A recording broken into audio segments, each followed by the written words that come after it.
அண்மை செய்தியாக பார்த்து வருகிறோம்.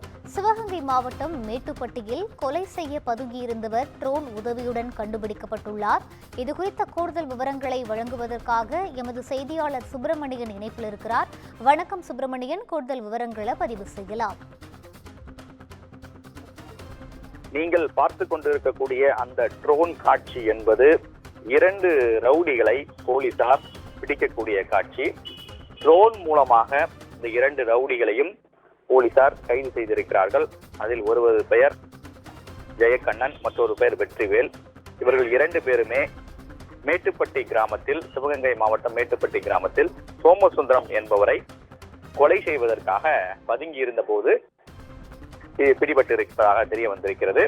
சிவகங்கை காவல் மாவட்ட எஸ்பி சிவபிரசாத் தலைமையிலான போலீசார் அவர்களுக்கு ஒரு ரகசிய தகவல் கிடைக்கிறது.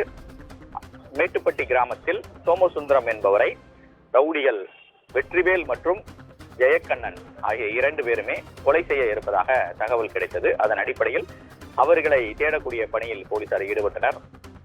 அவர்கள் மேட்டுப்பட்டி கிராமத்தில் பகுதியில் இருக்கக்கூடிய வயல்வெளி மற்றும் காட்டுப்பகுதி போன்ற இடத்தில் பதுங்கி இருப்பதாக தெரிய வந்தது. உடனடியாக அவர்களை பிடிப்பதற்காக ட்ரோன் பறக்கவிடப்பட்டது.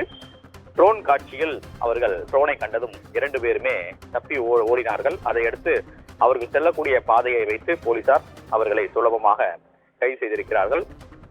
ஏற்கனவே 2023 வரதட்சணை கொடுமை என்ற ஒரு வழக்கு ஒன்று இருக்கிறது. அந்த வழக்கின் அடிப்படையில் சோமசுந்தரக்கும் அதே போல வெற்றிவேலுக்கும் இடையே முன்விரோதம் இருந்து வருகிறது.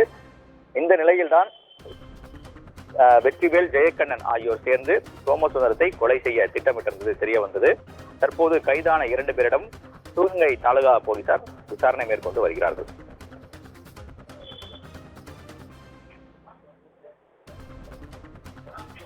விவரங்களுக்கு நன்றி சுப்பிரமணியன்.